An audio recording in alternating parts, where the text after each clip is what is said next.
నా జన్మభూమి భూమి భూమి నా జన్మభూమి ఎంత అందమైన దేశము, నా ఇల్లు అందులో నా కమ్మని ప్రదేశము, నా సామిరంగా హాయ్ హాయ్ నా సామిరంగా, నా జన్మభూమి ఎంత నా జన్మభూమి ఎంత అందమైన దేశము, నా ఇల్లు. ఏ మిస్టర్, ఒక్క నిమిషం ఆగు, మాట్లాడాలి.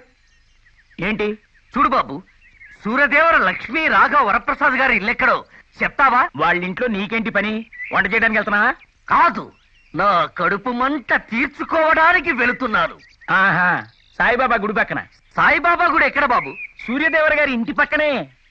సూర్యదేవర గారి ఇల్లు ఎక్కడ బాబు? చెప్పా కదండి, సాయిబాబా గుడి పక్కననే. చూడు బాబు, నేను ఈ ఊరికి కొత్తవాణ్ణి. ఈ ఏరియాలో ఏ గుడి ఎక్కడుందో నాకెలా తెలుస్తుంది బాబు? అబ్బబ్బబ్బా, పెద్ద కన్ఫ్యూజింగ్ మాస్టర్ లా ఉన్నావే. ఒకసారి చెప్తే నీకు అర్థం కదా? ఆ సూర్యదేవర గారింటికి ఒక గజం అటు ఇటుగా ఉంటుందా గుడి. ఆ రెండు ఎక్కడున్నాయి బాబు? అసలు నువ్వు మనిషివేనా? ఎన్నిసార్లు చెప్పాలి నీకు? అవి రెండు పక్క పక్కనే ఉంటాయి. ఒరేయ్, కొంచెం ముందుకు రారా. వచ్చా? నన్ను ఎందుకు కొట్టావు? నిన్ను కొట్టాలా చంపాలా? ఆ. ఎక్కరా సైకిల్? ఎందుకు? ఎక్కరా? ఎక్కా. తొక్కు. ఎక్కడికి? నువ్వు చెప్పిన చోటికి. నాకేం గుర్తులేదు. పదరా, కొట్టి వెధవా. తొక్కరా. సవరం ఆరిందో లేదో. అయ్యో, ఇక్కడ సవరం ఆరేసాను, ఏమైంది? సుజాత, సుజాత, ఏంటి ఇక్కడ సవరం ఆరేసాను? ఏదే? ఏమో నాకేం తెలుసు. సవరం లేకుండా ముడేటేసుకుని స్కూల్ టైం అవుతుంది. గాలికి ఎగిరిపోయిందేమో పెద్దమ్మా. నీ బంద గాలికి ఎగిరిన ఇక్కడే బడి ఉండాలి కదే. సవరాలు కొనుక్కుంటా. పదవే సుజీ. అమ్మా, సవరాలు, పిన్నీసులు, రబ్బర్ బ్యాండ్లు, రంగురంగులు బొట్లు ఉన్నాయి. ఏం కావాలమ్మా? అయ్యే వద్దు గాని ఒక మంచి సవరం ఉంటే చూపించు. సవరాలా? ఇదిగో విజయశాంతి సవరం కావాలా? అదొద్దు. పోనీ రమ్యకృష్ణ సవరం? అబ్బాయి ఏం వద్దు. పట్టుదారాలతో ఉన్నది ఈ మాత్రం పొడుగుంటే గాని ముడి తిన్నగా రాదు. అంటే 2.5 అడుగులు ఉండాలన్నమాట. ఆ. అయితే ఇది చూడండి ఎలా ఉంటుందో. ఏది?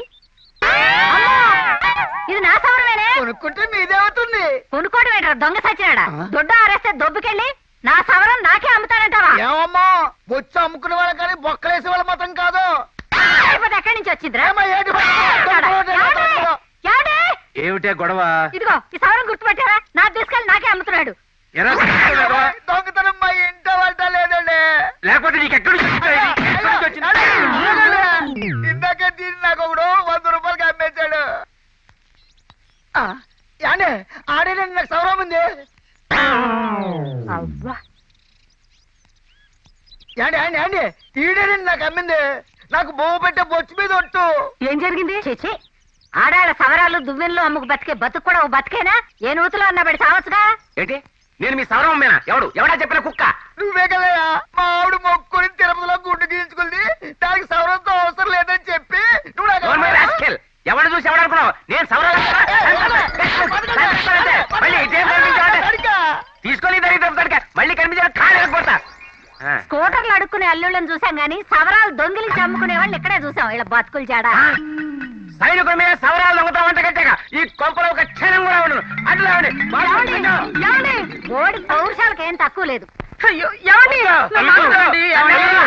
అల్లుడు, బంగారం దొంగతనం చేసామన్నా పెద్దగా ఫీల్ అయ్యామండి కదా. ఆఫ్టర్ ఆల్ బొచ్చు దొంగతనం చేసామన్నారు. ఇంతకన్నా అవమానం ఉంటుందా? నేను తిరిగి మిలిటరీలోకి వెళ్తున్నాను. దేశమాత నా సేవల కోసం ఎదురు చూస్తోంది. సైన్యం నా సెల్యూట్ కోసం తహతహలాడుతోంది. నా ఒళ్ళంతా ఆవేశంతో ఉప్పొంగుతోంది. నా కాళ్ళు చెట్లు వణికిపోతున్నాయి.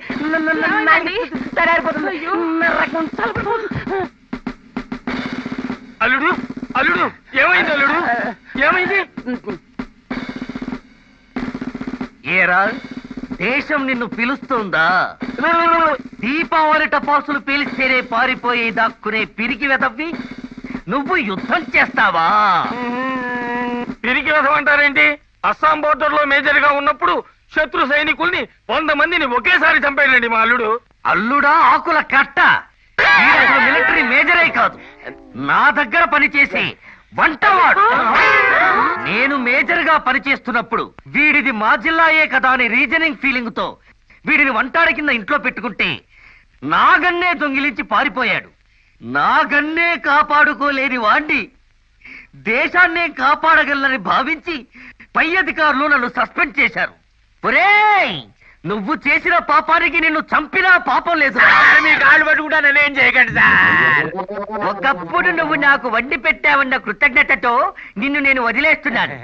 జీతేరా హో బేటా, ఇదిగో నీ గరిటె, ఇది నా గన్ను, ఇక పో. ఆ, అమ్మలు అయ్యలు, వీడు ఎంత విధమైన గుత్తి వంకాయ కూర, గోంగూర పచ్చడి, కాకరకాయ వేపుడు చేయడంలో దిట్ట. వీడి చేత రోజు అవన్నీ చేయించుకుని తిని ఆనందించండి. వస్తారా గాడిద, ఇకనైనా బుద్ధిగా బతుకు. జై హింద్. వందే మాతరం. ఓరి నీజం మడిపాను, ఎంత గుండెలు తీసిన బంటే ఈడు. ఎన్ని పోజులు పోయాడు, ఎన్ని గొప్పలు చెప్పాడు. రోజు కుండెడు పాలు తీసుకెళ్లి దూడకు పోసినట్టు పోసావు. ఇదిగో మీరెవరైనా సరే వంటింటి ఛాయలకు వెళ్ళారంటే కాళ్ళు ఎర్రగొడతా, జాగ్రత్త. జెండా కర్లాట నిలబడతావే, పద, వంటింట బోడు పని ఉంది, పద. అని అడ్డబడి తప్పింది. ఎంతే పెడతావు కానీ శనగ ప్రమేల దగ్గొస్తుంది. ఇలా తింటే కూరలకు మిగలదు. ఆ, నువ్వు మాత్రం తినొచ్చు, ఇంట్లో ఎవ్వరు తినకూడదు. తీపి కొంచెం తగ్గిందమ్మా. ఇంకో వీసుడు బెల్లం పడేస్తే పులుసేం చక్క పాయసంలా ఉంటుంది. ఇదిగో చూడు, ఏది తగ్గితే అది పడేసుకో, మాకు మాత్రం రుచిగా ఉండాలి. అలాగే అలాగే. వచ్చిన కొత్తలో ప్రతి వంటకి వంకలు పెడుతున్నప్పుడే అనుకున్నాను మీరు మిలిటరీలో పట్టింది గన్ను కాదు గరిటె అని. ఫోన్లేండి అత్తయ్య, మన రుక్మిణికి మిలిటరీ వాడు కాకపోయినా మిలిటరీ హోటల్ వంటవాడు దొరికాడు. ఎంతసేపు నవ్వులైనా పని చేయడం ఏమైనా ఉందా? ఓ పక్కన క్యాబేజీ ఉడికిపోతుంది, కొబ్బరి తురడం అవ్వలేదు, పులుసు చివరిలోకి వచ్చింది, పోపు రెడీ కాలేదు, ఒక్కళ్ళు చెప్పిన పని చేయరు. రుచి తక్కువైతే మాత్రం ప్రతి వాళ్ళు నన్ను అనేవాళ్లే. అవును అంటావయ్యా, ఏమిటి? ఎక్స్క్యూజ్ మీ, చిన్నయ్య గారు తలంటు పోసుకోవాలంట. వీపు రుద్దటానికి అర్జెంట్ గా ప్రమీల గారిని పంపించమన్నారు. మొన్న ఒకసారి చెప్పావు, ఇంకా అర్థం కాలేదా? తొందరపడకక్క, మొన్న మనం ప్రమీలను పంపలేదని అన్నయ్య దగ్గర మన వాళ్ళందరినీ దొంగల కింద నిలబెట్టాడు. అవునే, ఈసారి ఇంకేం చేస్తాడో. ఆహాహాహా, ఎంత ముందు చూపో. నువ్వు వెళ్ళి ఆ వీపేదో కళ్ళు మూసుకొని రుద్దు చేయమ్మా. వెళ్ళమ్మా. తప్పదా పెద్దమ్మా, మా కోసం వెళ్ళమ్మా, లేకపోతే ఇంకేం గొడవ చేస్తాడో ఏమో. అవునమ్మా, వెళ్ళమ్మా, వెళ్ళు, నా బంగారు కదూ, వెళ్ళమ్మా, వెళ్ళు. Very good. ఆహా, పరాయి మగాడి వీపు రుద్ది నువ్వు చేస్తున్న ఈ త్యాగం చరిత్రలో చిరస్థాయిగా నిలిచిపోతుంది తల్లి. తొందరగా వచ్చాయమ్మా, మీ ఇల్సడి మీరు పనులు కానివ్వండి.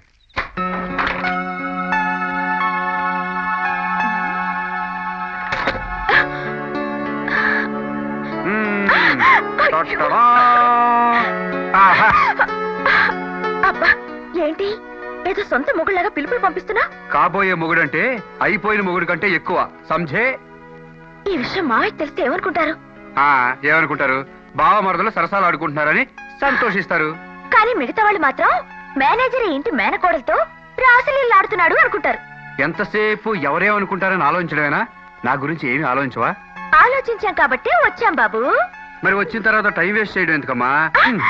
మన పెళ్ళాలను కూడా మనం అంత ధైర్యంగా గదులోకి తీసుకెళ్లి తలుపులు వేసుకోం. చివరికి సూర్యదేవర వరప్రసాదరావు గారి ఇల్లు లాడ్జ్ లాగా తయారైపోయింది. నోరు మీవయ్యా. ఏ అతను అనే దాంట్లో తప్పే ఉంది. ఇవాళ అమృతాంజనం రాయడానికి మన ప్రమేయాల గదికి పంపమన్నాడు. రేపు మరేదో అంజనం రాయడానికి మీ అమ్మాయినో వదిన గారి అమ్మాయినో గదికి పంపంటాడు. పంపనంటారా అనే ధైర్యం మన.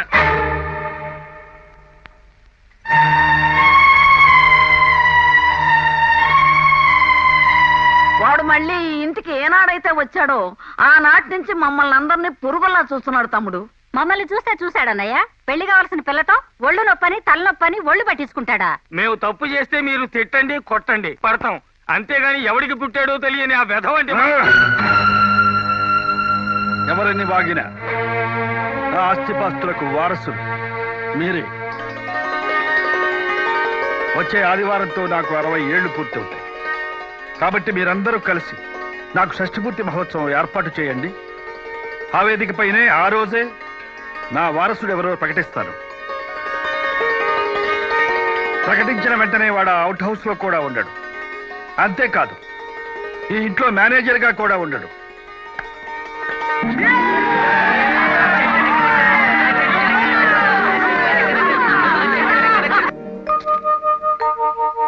సూర్యదేవర లక్ష్మీ రాఘవర ప్రసాద్ గారి షష్ఠి పూర్తి మహోత్సవం. తేదీ 25/2/98. ఇట్లు బంధువర్గం. బావమరుదులు నారాయణరావు, సాంబశివరావు, వెంకటేశ్వరరావు, రాధాకృష్ణ. అక్కయ్య కోటీశ్వరమ్మ, చెల్లుళ్ళు ప్రభావతి, అనసూయ, సావిత్రి. బంధువులని వాళ్ళ చెల్లుళ్ళు, బావలు, వాళ్ళ పిల్లలు, చివరికి మనవల పేర్లు కూడా వేశారు. కానీ నా పేరు వేయడానికి ఆయన మనసు ఒప్పదు. నన్ను కొడుకుగా ఒప్పుకుంటారన్న ఆశ ఈ రోజుతో పూర్తిగా చచ్చిపోయింది. నమస్తే సార్, బాగున్నారా? పేరు పైన నమస్కారం అండి. ప్రశ్న ఇచ్చి నేను ఫోన్ చేస్తాను. ఏదో వాళ్ళంతా హడావుడి పూలు దండలు రెండు కావాలి. అలాగే ఎక్కువ కావాలి. సరే అక్క, నీకు ఈ చీర బాగుంటుంది, కట్టుకో. ఇప్పుడు నాకెందుకు తమ్ముడు? మీ అందరికి కాకపోతే ఈ షష్టి బుద్ధి పోవచ్చు, నా కోసమా? మీరందరూ కట్టుకోవాలి. కట్టుకో ఇవాళ. ఏ ప్రభావతి, నువ్వు ఆ చీర తీసుకో. ఏమో సుందరా, ఆ నెక్లెస్ బాగుందా నీకు? తీసుకోమ్మా. రబీలా, నీకేం కావాలో చెప్పమ్మా. నాకు వద్దులే మావయ్య, చాలా ఉన్నాయిగా. అదేంటి అన్నట్టు రాధాకృష్ణ బావగారు, లాయర్కి ఫోన్ చేయమని చేసావా? చేశాను అన్నయ్య. లాయర్ ని ఆస్తి పంపకాల కోసమే పిలిపిస్తున్నట్టున్నారు.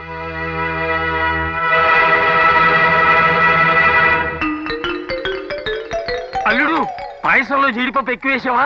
బావగారికి జీడిపప్పు అంటే ప్రాణం. అయ్యో, పాయసంలో జీడిపప్పు తప్ప ఇంకేమీ కనపడవు మావయ్య. నువ్వే తినేస్తే ఇంకా మా అన్నయ్యకి ఏముంటుంది? పదండి. త్వరగా రండి, త్వరగా రండి.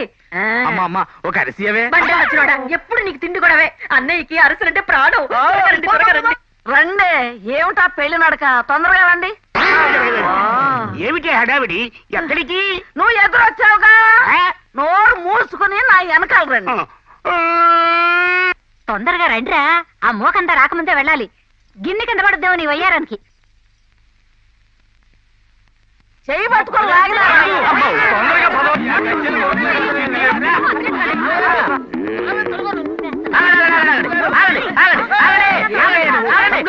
ఏమిటారు నువ్వు? మా అన్నయ్య చూడడానికి మేము వెళ్తుంటే మధ్యలో డాన్స్ చేస్తున్నావు. చెయ్యి. ఆగమ్మా, అయ్యగారు లోపల లాయర్ గారితో సీరియస్ గా మాట్లాడుతున్నారు. ఈ లోపల పురుగును కూడా రానియొద్దని స్ట్రిక్ట్ గా ఆర్డర్ చేశారు. లోపల గడి బాబాయ్ గారికి గట్టి పాయసం పెట్టి వచ్చేస్తా. తమరు అయ్యగారి నోట్లో గరిట పెడితే అయ్యగారు నీ పేర మీద వాత పెడతారు. ఎలా తప్పక ఎలా? ఓ నీ జమ్మడి పానం, మా తమ్ముడికి నోరారా తీపి కూడా కనిపించుకోనివా? మీరు వారికి ఎన్ని పెట్టినా వారు ఒక్క సంతకమే పెడతారు. ఆ పేరేంటో నాకు కూడా చెప్పారు. ఇప్పుడేంటి, నాకెప్పుడు తెలుసు. ఏమో నువ్వే చేసావా? కొంచెం తీపి తక్కువైంది. బాబాయ్ గారికి షుగర్ ని ఓ చెంచాడు తక్కువ వేసా. వావ్, సైదులు ఆ అదృష్టవంతుడు ఎవరయ్యా? సాయంత్రం ఆయన ఎలాగో చెప్తారు కదండి. ఆయన ఎలాగో చెప్తారు అనుకో, కానీ ఈ లోపు నీ బంగారు నోటితో విందామని. ఏమిటి? జాగ్రత్త, జాగ్రత్త.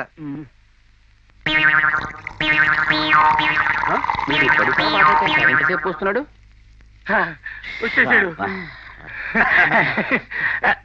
ఆ వారసుడు ఎవరో చెప్పరా? అయ్యో, నీళ్లు బయట మర్చిపోయానండి. ఈ మాత్రం దానికి నువ్వు వెళ్ళాలా? అల్లుడు, నువ్వు వెళ్ళి బాత్రూమ్ లో నీళ్లు పోసిరా. నేనా? పోసిరావయ్యా. వెళ్ళు. ఆ వారసుడు ఎవరో చెప్పరా మగడా? ఆ వారసుడు బయటోడు మాత్రం కాదండి, ఖచ్చితంగా మీలో ఒకడు.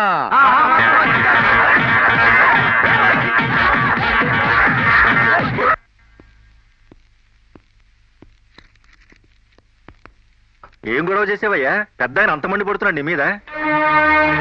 ఆయన షష్టి పూర్తి అవగానే నిన్ను ఈ మేనేజర్ పోస్ట్ నుంచి తీసేసి అవుట్ హౌస్ కూడా ఖాళీ చేస్తానంటున్నాడు.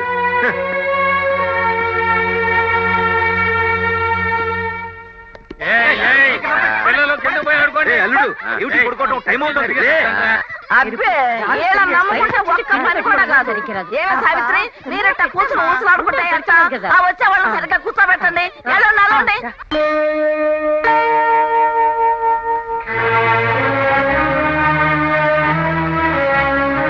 Many happy returns of the day. మీ షష్టి పూర్తి మాతో పాటు చాలా మందికి ఆనందకరమైన రోజు. మీరు బాధ్యతల నుంచి తప్పుకునే రోజు. మీ బంధువుల్లో ఒకరికి అధికారం చేతికొచ్చే రోజు. నిజంగా ఈ రోజు మర్చిపోలేను సార్. మీ వాళ్ళందరి జీవితాలకి ఓ దారి చూపించారు. డబ్బు లేని వాళ్ళ కోసం స్కూల్ కట్టించారు, స్కాలర్షిప్లు ఇప్పించారు. మీ ఫ్యాక్టరీలో పనిచేసే వాళ్ళందరినీ సొంత మనుషుల్లా చూసుకున్నారు. సొంత మనిషిని మరి నన్నెందుకు సార్ అంటరాని వాడిగా చూస్తారు?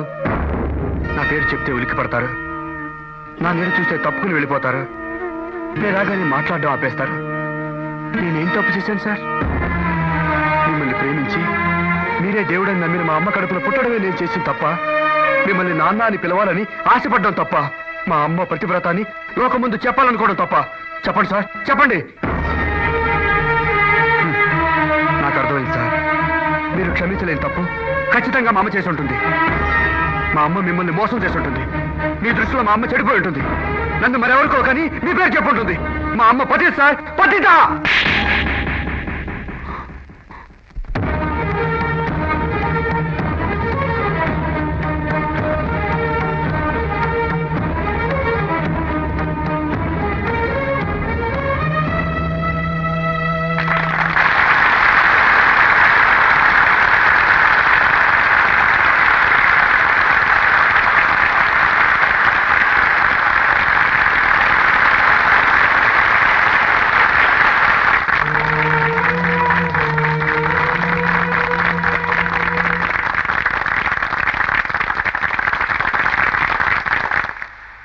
సంవత్సరాల పరిపూర్ణమైన జీవితాన్ని అనుభవించి 61వ సంవత్సరంలో అడుగు పెట్టబోతున్న శ్రీ వరప్రసాద్ గారికి శుభాకాంక్షలు.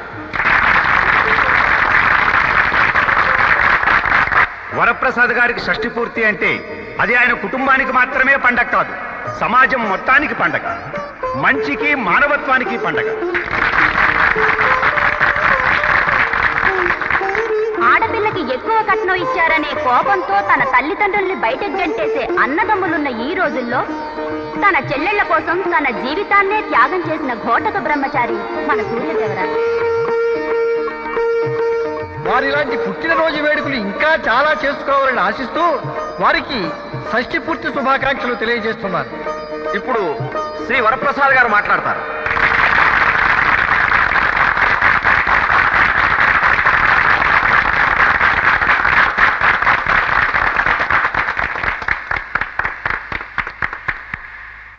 అందరికీ నమస్కారం. ఇప్పుడు మాట్లాడిన వారందరూ నా పుట్టినరోజు మంచికి మానవత్వానికి పుట్టినరోజుని, మీ అందరికీ స్ఫూర్తి అని ఏవేవో చెప్పారు. కానీ వారు చెప్పినంత, మీరు అనుకున్నంత గొప్పవాణ్ణి కాదు. నేను ఒక మామూలు మనిషిని. నాలోనూ బలహీనతలున్నాయి. నేనెన్నో తప్పులు చేశాను, కొంతమందిని బాధ పెట్టాను కూడా. మీరందరూ భీష్ముడు అనుకుంటున్న నా బ్రహ్మచర్యం వెనక మీకు తెలియని ఒక కథ ఉంది. నేను ఒక ఆమెను ప్రేమించాను, పెళ్లి చేసుకుంటానని మాటిచ్చాను.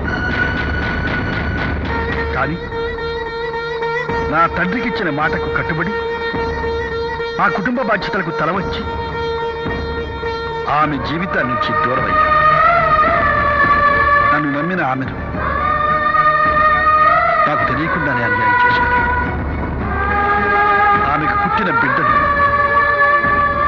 అనాథం చేశాను. అయితే నేను చేసిన తప్పుకు నష్టపరిహారం అనండి, ప్రాయశ్చిత్తం అనుకోండి, ఏమనుకున్నా సరే మళ్ళీ నా జీవితంలో పెళ్లి అనే భావం రాకుండా ఒంటరిగా బ్రతుకుతాను. ఇన్నాళ్లకు నా కొడుకు తిరిగి వస్తే ఆప్యాయంగా కౌగులించుకోవడానికి ఆలోచించాను. ఇన్నాళ్లుగా లేని కొడుకుని వీడు నా బిడ్డ అని అంటే నా వాళ్ళేమనుకుంటారో, మీరేమనుకుంటారో అన్న సందేహంలో పడ్డాను. ఆ ఆలోచనే తప్పు అన్న నిర్ణయానికి వచ్చి ఈ సంతోష సమయంలో నా అంతరాత్మ సాక్షిగా నిజం చెబుతున్నాను. విజయలక్ష్మి నా భార్య, ఆనంద్ నా కొడుకు.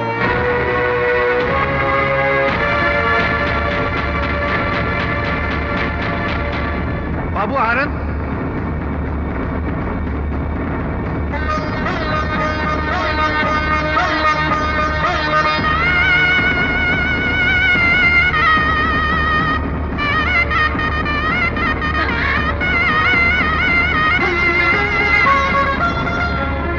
అతనే నా కొడుకు.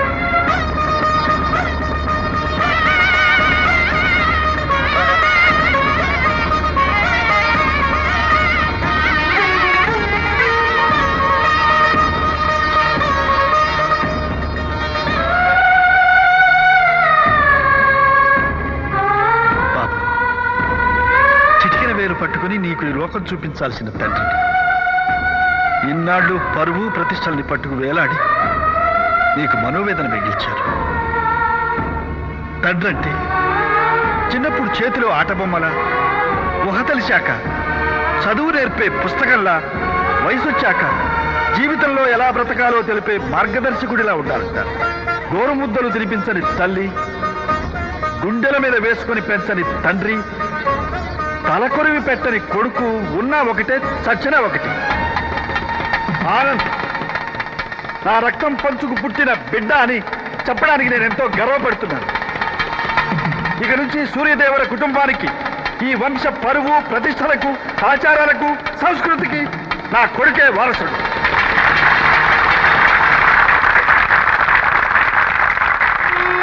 నాన్నగారు, బాబు,